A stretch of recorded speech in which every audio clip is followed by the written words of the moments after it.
Hello and welcome to Lord's Last Place. Sitting in Meg's chair today, I'm Abi Ansell, and in our space for this episode, we have the Lord's operational staff.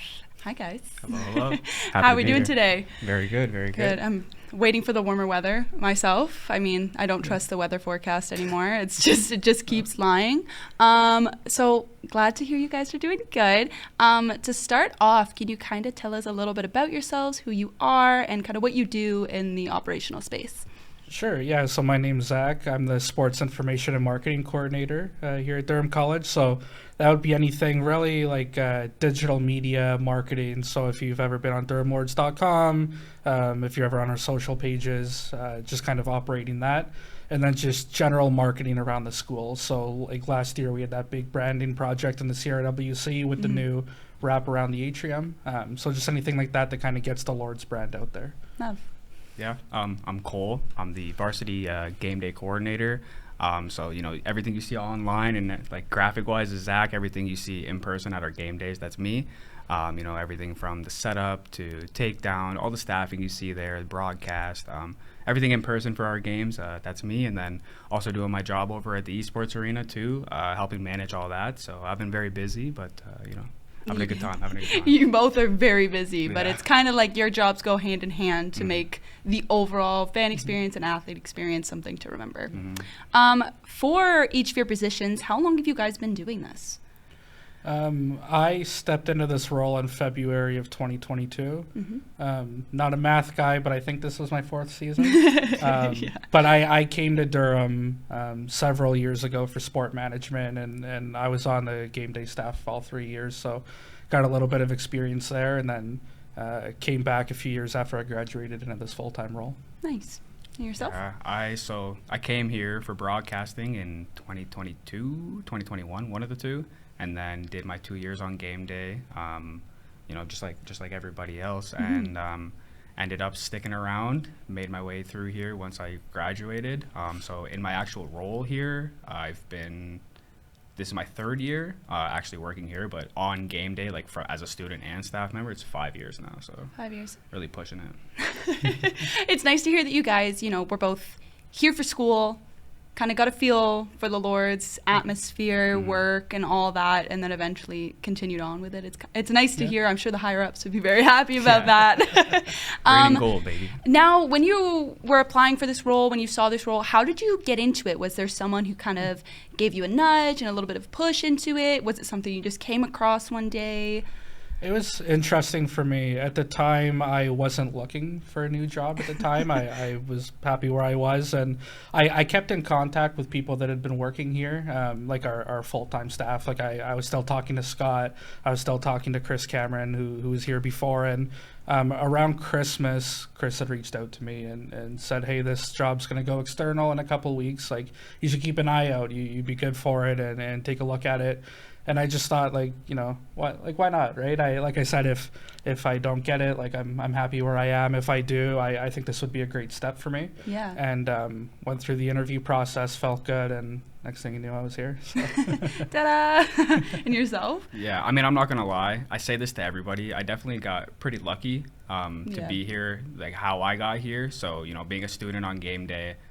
Just working hard, doing my best. I enjoyed what I did, so I was, one of the first people here every day, one of the last people here. Just if you're passionate, it's natural, right?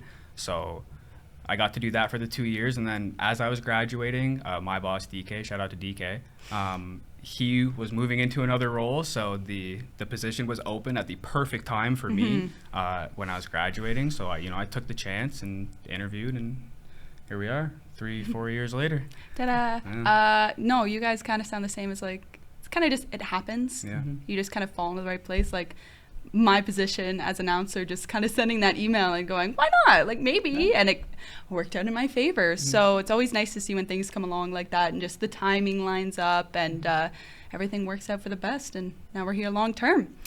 So segueing into my next segment of team dynamics and kind of personal experiences, looking back on this past season, this past competition year, what was a highlight for each of you? There's a lot, but for me, the one that stands out would honestly be the men's rugby final. It was just such a unique day. Like Cole, myself, Christina, Scott, we all got there early to set up. You know, it had been pouring all morning. It was cold. We got there. It was muddy. All of a sudden, there's sun. It's somehow colder than it was before. You know, they're playing in the sun. Then we had that 15 minutes of heavy snow. Yeah. So it made for a unique game. A lot of unique photos and video that we wouldn't otherwise get in a normal game. And it was just like, I don't know, the atmosphere played a large part in that. We didn't get the result we wanted, right? But the Lords went into the game undefeated on the season. We had beat Humber earlier in the year. There was just a lot of hype for the game, and I think everybody felt that excitement. Like, the parking lot was full. We had to tell people to park off site, and we got a bus and brought people in. So a lot of cool moments through the year, but that's one that I look back on and I was like, that was unique, that was special for sure. I remember going home with freezing cold hands. I'm like, I can't turn the mic on and off with gloves on. What about for yourself, Cole? Something that really stood out, something that almost like a we did it moment. See, I hate that this is a cop-out answer, because my moment is the same one that Zach just said. Because here's the thing, right? When you're in this role, like me and Zach, we go through a lot of days here, a lot of games here. So the championships are the ones that stick out, right? Yes. And, you know, some years we get to host a lot of championships, play in a lot of championships. Some years we don't get to, unfortunately. This year was one of the ones that was lesser championships for us. So, yeah, I mean, the rugby championship, that one, it stands out, I think, above the rest of them. The photos that we got from that in the 15 minutes of that crazy like downpour of snow was some of the best photos that we have of the year. Those are the ones that we got to be submitting for best photo. Like the snow just started to come down, and I went to both of our photographers and I said, like, please keep your finger on the button. Like, every photo you can get, just take it. That's it though, for sure. The championships, they come with a lot of stress. You were there, you can feel the stress. The tension is at an all-time high, but it's those days that you spend weeks thinking about and stressing about before, the moment it's over, I don't even know what that feeling is, but that feeling that you get when you're walking away from those championships when it's over is like, it's the best feeling. It's literally the best feeling, and that's, I don't know, that's why they stand out so much. And I mean, that's why I have the same answer as you, because we didn't really have too many of those this year. So yeah, it's like that moment of you don't know whether you're relieved or stressed, but you know you need a couple days to process it fully, and then you can come back to the table and kind of talk to the team about how we felt. And I think overall everybody was really hyped for that game. I mean, the fans just bring such an extra level of energy. Like, your staff can be as excited as possible, your players can be excited as possible, but it's the fans who in turn make that experience that much more memorable for everybody. Shout out to the rugby fans. Oh my god. They show up every game. Every game they pack it up, and like, they are so loud, so passionate, some of the most fun fans for sure. So shout out to the rugby fans. 100%. They never dispoint. Never disappoint. No, right. But all the Lords fans, they really got it wrong. I'm sorry, I didn't mean to pick favorites there.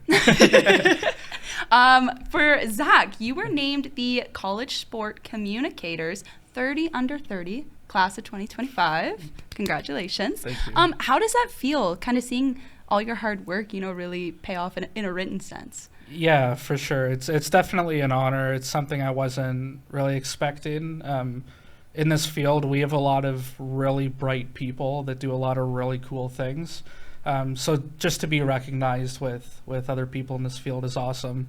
And it's definitely not an individual award though. Like, without the student athletes, the coaches, the fans kind of buying in to the content that we're trying to make and produce, I wouldn't have anything to post.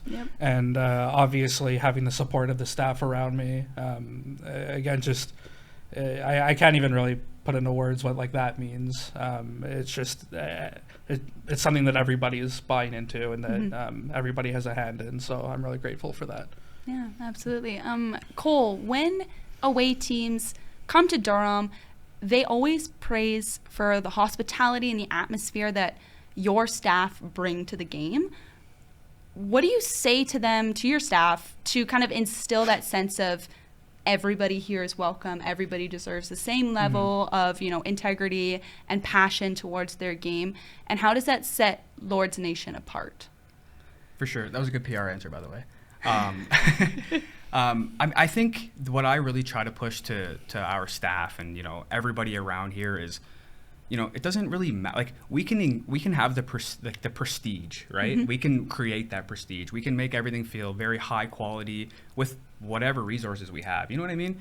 So whether it's like if my staff is acting extremely professional or introducing themselves to the opposing coaches or opposing players, the little things like that actually do make a big difference. Yeah. Where coaches just having the game day staff come up and say, "Hey, how are you? I hope you have a good luck tonight." That they don't get that, and my staff does that, and that's something that we just always push, right? Like we're all very respectful. We're all here. We all love our job. We're all working in sports, right? Nobody's in a bad mood when we're there for game day. Everybody loves what they do. Everybody knows that you could be working something that's not sports, right? Yep. And you know, we're all just very happy to be here. So I think that's why it feels so good on game day, right? Everybody is just, we're all happy to be here. We're all passionate. And then I think if you're in a situation where you're surrounded by people who are passionate about the same thing as you, it's just, everything is just going to go extremely smooth. And that's why, like, I don't know, everything on game day this year felt awesome. Everything last year felt awesome. And I think we're always moving in the right direction, right? Yeah. The amount of 100%. things we introduced this year, the amount of, like, even the scores table, I think this year, like, we really stepped it up. We're utilizing all the little things that we have, and we're just figuring out ways to just pull more out of them and try to pull more out of the fan experience and everything like that. So I don't really know, like, exactly what we do, but it's just a mixture of 100 things and all the talented staff we have here. So, you know, that's Yeah, I was that's gonna really say it. if you get good staff, you Yeah. know, they do the job for you, right? Like it's Exactly. not a lot of telling. Like Yeah. I can remember like you just saying about like people appreciate it. I can remember a coach coming up to me after a game and they're like, I think they're from La Cité, so some of the harder names because there are a lot of French names. And they're like, you said everybody's name right. And if I didn't know at the beginning of the game, I'm going up and asking them because it's just that little thing that can put, even if it's win or loss for either team, that puts their experience a little bit higher in their mind of like, I do like playing at Durham because they do X, Y, and Z. So I feel like, especially our school with, like you said, scores table atmosphere overall, like we do go above and beyond to try and provide that for everybody. I also have a little shout from Meg here in my script, thanking Zach for knowing all her angles. Says, action shots are straight fire, and I owe that to you, is what she says. Her words, not mine. That's so, funny. so thanks, Zach. All right. My last segment is about just some advice. So what piece of advice would you guys give graduates who want to pursue a career in, you know, post-secondary athletics and operations? I would say be willing to try anything. Yeah. This industry really rewards people who are adaptable. So, like, you know, we have people on game day that, you know, we tell them when they come in, you know, okay, you might be you might be on stats for most of the year and that's your thing. But, you know, if we run into issues or if we're short staffed, like you have to be able to know how to do shot clock. You have to be able to know how to hop on a camera for the broadcast, whatever it is. So just be willing to learn new things and don't wait for the perfect job right out of school, right? You want to get your foot in the door. You want to show that you're willing to make connections, that you're willing to basically that you're just willing to learn and say yes, right? You never know what you're going to like. I came here for sport management, not ever thinking I would get into a digital media role. I didn't necessarily think it when I graduated, but I came here, took this job, and I couldn't imagine being anywhere else now or doing something else. It's just love what I do. So just be willing to try and learn new things. Say yes, and you never know what you might accidentally learn that you like. Yeah, that's actually still being said to us by sport management professors. Yeah. Don't expect to be the general manager of the Toronto Raptors upon graduation. Say yes to every opportunity that's presented to you because you never know what might fall into your lap by just saying yes. Right. Like I speak to the sport management classes every year, and I always start with like, I know that your professors tell you every single day to network and make connections. And after a while, you're probably like, all right, whatever, I get the point. No, network and make connections because networking led to my internship, led to my first job out of school, led to this one. Like it's all just, you know, one big ladder. Like Like, don't roll your eyes. Like, do network. It is incredibly important. It's not what you know all the time. It's also who you know. Makes a big difference. That's Help the big me. thing. Yeah. You're like, and here I am. For yourself, what would you give to graduates who want to pursue something? Yeah, I mean, that is the key piece of advice for sure. Say yes to everything. Any opportunity you get, take it and just make it yours. Do your absolute best and expand upon it, right? If you can make something more of something that was in the past, you know what I mean? You can create your own lane. Yeah. And another do not expect to work a 9 to 5. You will be working a lot of late nights, a lot of early mornings. Sports, it's love and labor. It's a lot of stuff that goes into this stuff. We are here many hours before you think we are before a game, and many hours you think we are after a game too. So I don't know. Expect the long days, the long nights, but here's the thing: if you're coming into sports, you're coming into sports because you're passionate about it. Yeah. So you're already going to be okay with those long days and long nights. This isn't the line of work that you get into because you think, oh, I can make a lot of money in sports. It's that you're passionate, you love sports, you want to do what you love for work. That's why you're in sports. So keep that mindset when the days and the nights feel hard, because you're going to get stressed, you're going to get very busy, you're going to get very overwhelmed. But yeah, just stay locked in. I think I have to trademark that L&L, love and labor to sports. Yeah. That's got to be put in a book somewhere. If you guys could go back to the first time you stepped into this role, what's something you would tell that person? First year, me? Yeah. Have some confidence in yourself. Yeah. Have some confidence in your ideas. The best things that we do, we put on after we get input from other people and hear other perspectives. It's not, and like my boss, like Scott, he'll be the first one to tell you, like, he doesn't want me to be a yes man, right? If I know the things that I know from experiencing games, from seeing what other schools do, things like that. Like, just trust your instinct, have some confidence, and don't be afraid to speak up and say, I don't think that's the best way we can do this. I have another idea, or no, I think that's a great idea. That's how I would do it too. Just don't be afraid to speak up, because your voice is valuable and people want to hear it. Yeah, I love that. That's good. I don't know what to say now. No, I was like, dang, that is really good. That's really good. No, if I had to go back and talk to myself from my first year, I would just make sure that I'm being very innovative, because we're in a space where you don't have a box around you. You really can expand this to whatever you want it to be. We could make our broadcast a Sportsnet level broadcast if we have enough people and enough time to do so.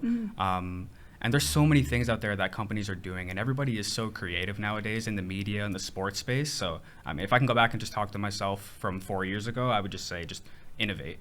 Continue to innovate, continue to be creative, continue to research, just continue to push the boundaries of what sports and collegiate sports can be. Yeah, and you said it yourself, like, we're constantly moving in the right direction season to season. I know since I've been a part of Lords Nation, things are just getting better and better and better every year. Right. And there's always something you can top. That's where that box just keeps getting bigger and bigger and bigger. Like, what else can you do to up the experience? For sure. My last question, what is your favorite part of Lords Nation? Now, this can be from work side, this can be from fan side. Like, what is your overall favorite part that you see through and through? It's 100% the people. Everybody wants to see everybody succeed. I think it's so cool. You go to a softball game, there's rugby players, baseball players there. You go to volleyball games, we see the golfers, the curlers. People just want to see everybody in the green and gold succeed. And honestly, that's my favorite part, right? It's easy to tell stories when again, everybody wants to be part of it, when everybody wants to, or when everybody has a story to tell. It's really neat. I'm sure you don't see this everywhere, but it really is a tight-knit community, and I think it's awesome. Yeah, no, it's all community. That's the best part about Lords Nation. Everybody from us on staff to all the students, all the student athletes, all the guys at Riot Radio, shout out to you guys, everybody at the DCSA, right? Like, everybody here, it's all big community. We're all big family. It's like, how can you not love that? That's my favorite part about Lords Nation, for sure. It's just, I've never felt so at home at work. You know what I mean? Oh, Yeah, I know exactly I'm what just you spitting mean. quotes today. Oh my gosh, someone get a book out. Write these down. Oh goodness. Is there anything you guys wanted to leave off today? I don't have anything else for you guys. Like, is there anything you've been wanting to say that you hasn't been said yet? Roll Lords. Follow us on Instagram at Durham Lords. Oh, yeah. Season's over, but next thing you know, schedules are coming out. Training camp dates will roll around. Just follow us on Instagram. Stay tuned. Yeah, a lot of ID camps coming and YouTube. up. Yeah, And YouTube. go on our and YouTube. Watch our broadcast. Facebook. and TikTok and all those. A lot of ID camps coming up for a lot of the teams. Yeah. So I'm excited to see what's next for Lords Nation. Yeah. Well, thank you so much for joining me today. It's been a blast. I love being in this seat, talking with people I love. All right, this has been Lord's Last Play with Athletics Operations. Don't forget to follow the Media Hub on social media at DCSA Media Hub. You can also keep up with us on the Lords by following at Durham Lords.